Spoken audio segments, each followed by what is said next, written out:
All right, joining us for a chat is Claudia Chender, leader of the NDP here in Nova Scotia. Claudia Chender, I appreciate your time. Thanks so much.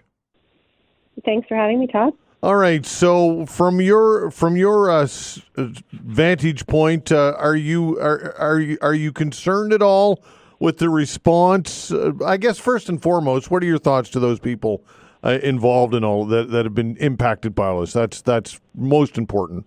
What do you want to say to those people? Well, Todd, I just want to, my overwhelming feeling right now is gratitude. There are so many people across this province, first responders, volunteers, community members, fighting fires, feeding people, opening up their homes. And I think, as ever, we need to just be so appreciative of where we live and how we're able to respond to these emergencies. But of course, I spent yesterday visiting the Canada Game Centre and the EMO Operations Centre in Dartmouth in my district. And, there's also a lot of fear and a lot of uncertainty. And so, we're watching like everyone else. I think in the, weeks and months to come, we'll have lots of things to think about in terms of how we respond to a changing climate. But yeah, for right now, I think we want to just thank those women and men who are working so hard, and many of whom who are out of their homes and facing uncertainty and, just trying to keep things together. All right. There's been a concern expressed by some that there's not been a request to the federal government from the province. Have you heard that? And do you feel that? Do you share that concern at all or no? Well, I think if there's the overriding concern that I've been hearing is about public communication. And so the efficiency of that communication, the format of that communication. And so, I think there's going to be a lot to say and think about that. And I think there's lots of good models out there of how we could contemplate that in the future. In terms of a federal request, the reality is that I rely upon, the experts at both, our municipal fire unit and the Department of Natural Resources and Renewables to evaluate, when that's needed.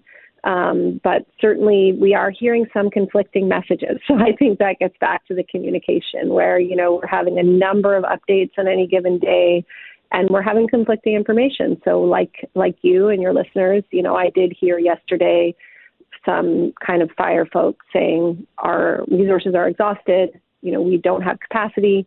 And then we heard other officials saying, we have the capacity we need, we're using it efficiently. So I can't answer that question. But what I can point to is the need for a sort of coordinated public communication so that those questions aren't in people's minds. All right. So because this is in the municipality of HRM, I guess, who might cheerlead that, I suppose, if that's the right term? Well, that's a great question. My understanding, as I said, I was at the EMO Center in Dartmouth yesterday, and the unique thing about that physical space is that it houses the provincial EMO headquarters, the municipal EMO headquarters, and it also has a federal office in there. So there is a lot of coordination going on, but I think we don't. So my understanding is that it would be generally the Provincial Emergency Management Office that could coordinate that. But I think the reality is, as we all know now, or should, that we live in a rapidly changing climate. And so an event like this, particularly what's happening in Shelburne, would have been unthinkable even a few months ago.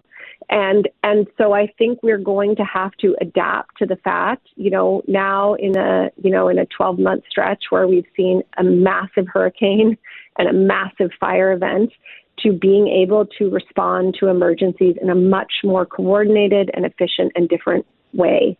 And so, I think as a provincial MLA and in the midst of a province-wide event, I would say, I think we can work around our EMO system to ensure it has the resources it needs to, have an alert-ready system that's really consistent, that's staffed 24 hours a day, and then to have public-facing resources. So if you look at British Columbia, which has a history of natural disasters, has a whole ministry that's just emergency management and climate readiness.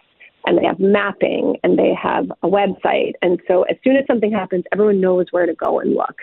And, I think that's been the challenge we've been having in an ongoing way. And I think we can solve it. It's just going to need some concerted work and resourcing from government, after we've done the crucial work of battling the blazes that are burning right now. All right. What about on a planning, urban planning vantage point, looking at where to build, and we know that there are challenges when it comes to exit plans getting out of these subdivisions. We heard a lot about this, and also beyond that, what type of infrastructure is being built for water capacity when there are fires, and so that firefighters can utilize hydrants and having sufficient numbers of all of that when building out all of this infrastructure. These are things that perhaps we need to take a sobering look at here. Absolutely. And again, I would say we simply have to follow best practice. I mean, if you look at the maps of those subdivisions that were evacuated first, and many of those subdivisions, they just don't have proper egress. And anybody, I'm not a planner, I can tell that by looking at a map. And so, I think we've played kind of fast and loose on the planning, particularly in the kind of suburban and exurban area. And this is a really sobering look. But, to the fire capacity, we just had a scathing report by the Auditor General that talked about many of these issues. And so we need to actually listen to what's being told and to act. And we've heard from Halifax Fire that, our population is exploding and our fire capacity isn't. We need more fire capacity. I think all of that is very clear. I think we know this, and now we have to act on it. Yeah, absolutely. And whether it be if you're going to build out subdivisions, you have to build to go along with that. You have to have some type of road infrastructure outside of just those main arteries that get in and out. It may be more costly, it may be more expensive, but in the end, if it's baked into the planning, then developers know that, then that can be part of the planning, right? This is all where we need to go here with this. Absolutely. And I think there's the basic planning stuff about getting in and out of a community and fire capacity, but then there's also building specifically for climate resilience. So, we've been talking a lot about sort of expedited projects and imperiled wetlands and kind of, bringing down a lot of kind of the sort of what would have been the urban forest or things like that. And we have to be very conscious when, particularly right now, when we have, a housing crisis, and for better or for worse, there's certain projects being expedited. What corners are we cutting when we expedite? And how are we thinking about the climate resilience of the housing that we're going to build? It can't look like the housing we built 20 or 40 or 60 or 100 years ago, although the stuff we built 100 years ago arguably is better. But it has to be able to meet the potential demands of a changing climate. And, a lot of that goes back to building codes. We have legislation around adopting more progressive building codes. So that has to do with efficiency, but it also has to do with resilience. So again, I think, it would have been great to be more proactive on this, but now we have no choice but to be responsive to the kind of climate disasters that we've seen, and to make sure that our planning, our disaster preparedness, our emergency communications are up to the task.